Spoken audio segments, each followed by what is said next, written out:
With any new invention comes the uncertainty of success, and this particular carnival favorite literally took guts. Balloon animals are a staple at any cool kid's backyard birthday party, but their twisted history shows they're a little bit more than just a colorful party favorite.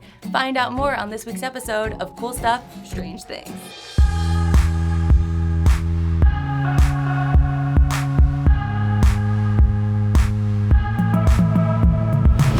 There's something so satisfying about watching the painted jester at the circus or clown at the fair transform a colorful latex tube into our favorite animals and shapes. But this act didn't always evoke a pleasant response from spectators. Imagine that same iconic balloon dog you've been gifted, but made out of animal intestines. The earliest balloon animals were actually made out of animal insides, specifically cats. Long before Michael Faraday invented the first rubber balloons in 1824, balloons were created by inflating the intestines, stomachs, and bladders of common animals.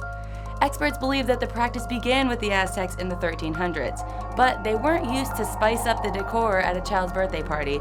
They were burned and sacrificed to the gods. The Aztecs were the first people in history to make animals out of the bowels of cats to present to the gods as a sacrifice. The bowels were cleaned, dried, turned inside out, and sewn with a vegetable thread that stuck to itself when left to dry in the sun. This process produced an almost airtight seal. The intestines were then twisted and air was blown into them after each twist, creating the type of animal structure that we know today. Of course, here at Ripley's, we're curious about the strange and unusual. And in this case, our curiosity quite literally killed the cat. We decided to see just how difficult this intestine balloon making process actually is. So today we have hog, lamb, and sheep intestines to put to the test. Now, as you may know, these are modern day sausage casings, but we're curious to see how they hold up as balloon animals.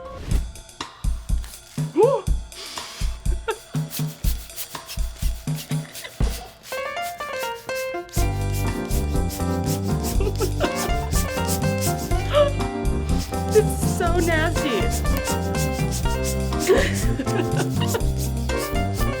It just goes on for miles. Ugh.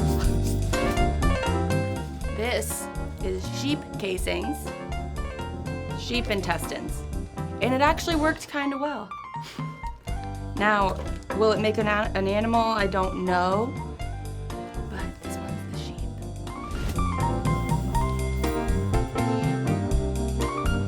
Lamb was a fail. Let's try the hog. Oh my god! I popped it. Okay. Next.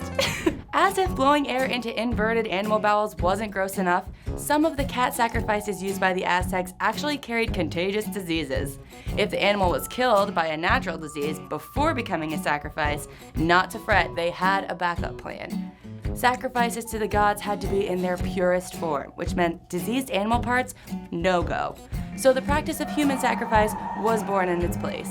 Ironically enough, it was believed that human sacrifice was a practice necessary for survival. According to Aztec cosmology, the sun god was waging a constant war against the darkness. If the darkness won, the world would end. So to keep the sun moving across the sky and preserve life, the Aztecs had to feed the sun god with our hearts and blood. While I leave you to ponder the sad irony that balloon animals were actually crafted from the guts of real animals, I'm going to attempt to perfect my twister skills. I'm Steph DeStazio, and we'll see you next week for an all-new episode of Cool Stuff, Strange Things.